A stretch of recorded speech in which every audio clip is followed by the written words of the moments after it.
When a woman becomes quiet, people often mistake it for indifference, but her silence is rarely empty. It's a space where she gathers data. She isn't withdrawing, she's observing.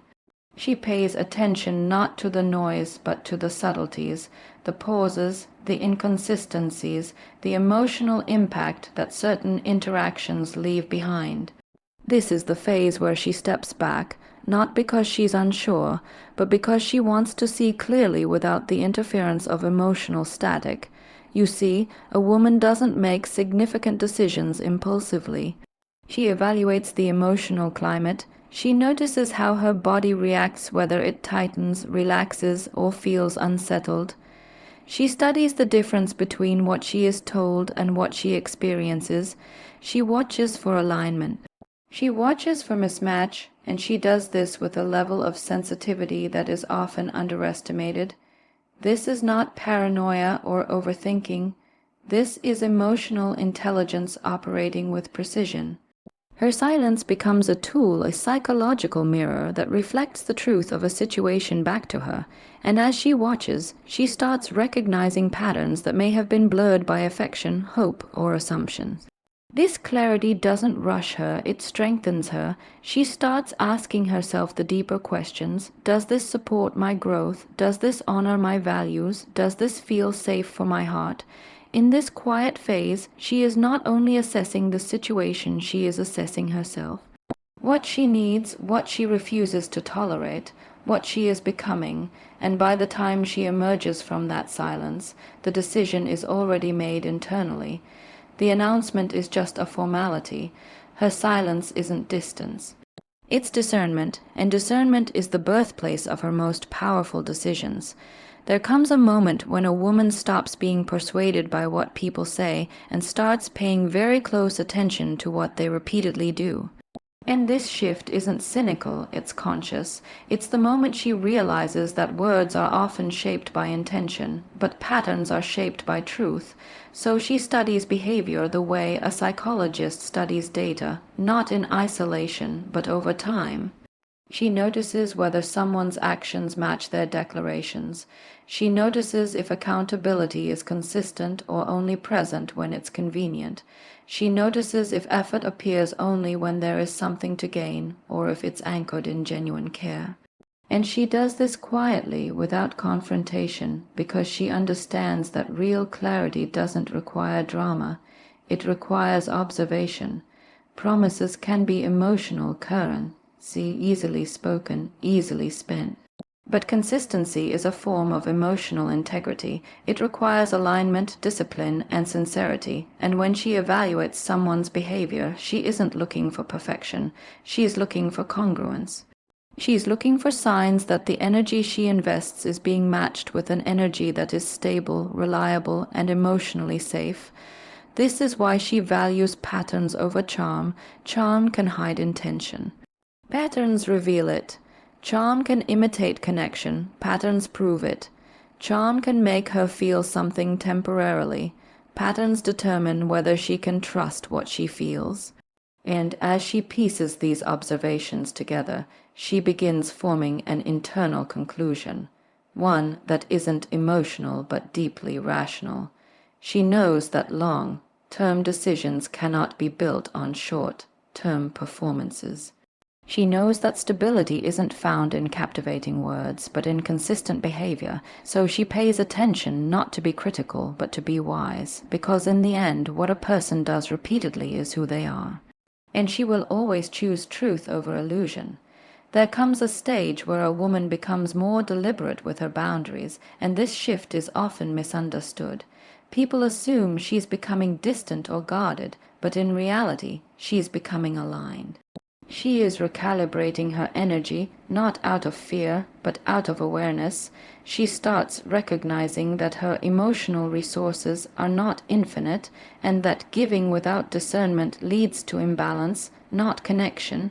So she becomes intentional. When she begins pulling back, it's not a reaction, it's a realization. She has observed enough, felt enough, and reflected enough to know where her energy is being nurtured and where it is being drained. Adjusting her boundaries is her way of reclaiming emotional clarity. She's not shutting people out, she's protecting the version of herself she's growing into. She starts choosing where her attention flows. She becomes conscious of what habits she is reinforcing, especially the habit of overgiving, because overgiving isn't generosity, it's self-abandonment disguised as love.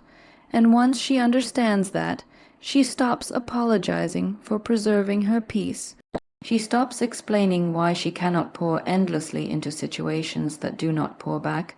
This adjustment is an act of self-respect. It's her understanding that emotional safety is not optional, it's foundational. She no longer confuses availability with loyalty. She no longer confuses sacrifice with connection. She knows now that boundaries are not walls, they are filters. They let in what aligns with her values and protect her from what diminishes her. And while others may misread her shift, she is finally reading herself correctly. She is listening to her inner voice without distortion. She is choosing from a place of strength, not scarcity. Because when a woman protects her energy, she is not withdrawing from the world, she is returning to herself. There is a moment when a woman stops relying on external noise and begins listening to the emotional intelligence within her. And this shift is powerful because emotional intelligence doesn't speak in impulses. It speaks in patterns of truth. She starts paying attention to how her nervous system responds, how her mood changes, how her intuition reacts. These internal signals become her compass. Not because she is overly sensitive, but because she has learned that ignoring her own emotional feedback is the fastest way to betray herself. She becomes aware that feelings are not random, they are information. When she feels anxious, it's not drum, it's a signal. When she feels at ease, it's not coincidence, it's alignment.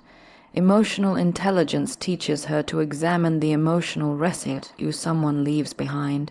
Does she feel grounded after interacting with them, or does she feel unsettled? Does she feel understood, or does she feel dismissed? These questions aren't emotional, they are analytical. She starts noticing which interactions nourish her growth and which ones shrink her spirit.